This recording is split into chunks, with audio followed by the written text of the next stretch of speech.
Chapter 4, The Blue Light in the Pine Barrens, Part 7. So Dr. Clamar met with another UFO witness, a man named David Oldham. So on September in 1966, when David was 16, him and two other of his friends went to Greensboro, North Carolina, to go to a nightclub.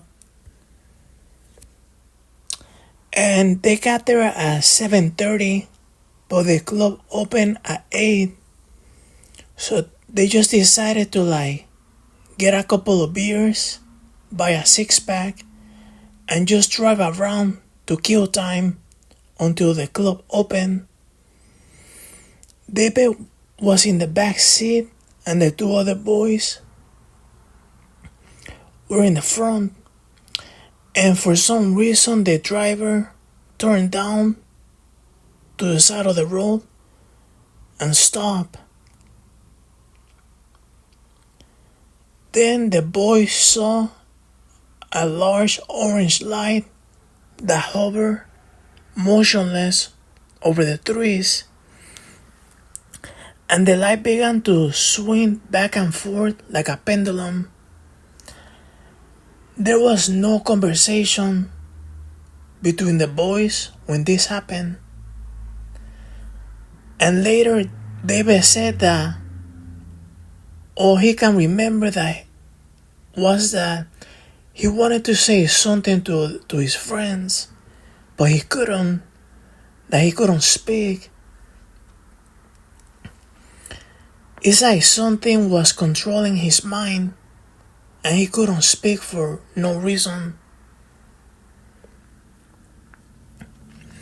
So David's next conscious recollection is driving back to the club and going inside with his friends.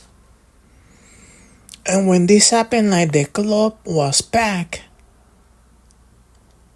and there was a full party. And there was a clock on the wall, and it said 10:30. So there was 2 hours missing, and they didn't understand what happened to the time. They only stayed a short while at the club, but they told other friends about the UFO they had seen. When David went home, he told his mom that he saw a strange orange light. So the problem of the lost 2 hours continued to bother David, and years later, he decided to try hypnosis.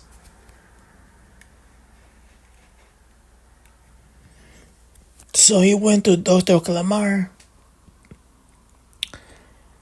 So at the beginning of the trance,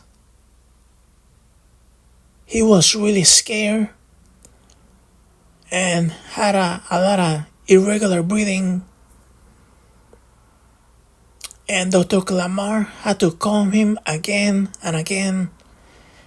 And Budd Hopkins was present on this hypnotic session. And he was saying that regressive hypnosis involves a reliving of the event, and that includes all the emotions that the person was experiencing during the event. So during the trance, David began remembering the orange light. And he was saying that he was saying, I am getting out, I am walking out. There's a light, I can't talk. And they could feel the fear that David was experiencing. And he kept saying, I am getting numb all over. I am getting numb. I can't move. And then he asked, what do you want? What do you want? And then he began screaming for help, help, help, help. And he was really agitated. Dr. Clamar had to intervene to try to calm him. And she tried to remind him that it was just a hypnotic session. And then Budd Hopkins said that this is the most traumatic event that a person experiences during an abduction event. It is the coming of the total paralysis that a person cannot move. And when the aliens approach the person that is on paralysis, so basically the person's paralyzed, he cannot move, and then he sees the aliens coming towards him. So it's completely traumatic because you're completely defenseless, and you see an alien. So how it's obvious that people are gonna be terrified. So Budd Hopkins said that David's terror was the deepest he has ever seen. Then David was taken inside the ship, and the examination began.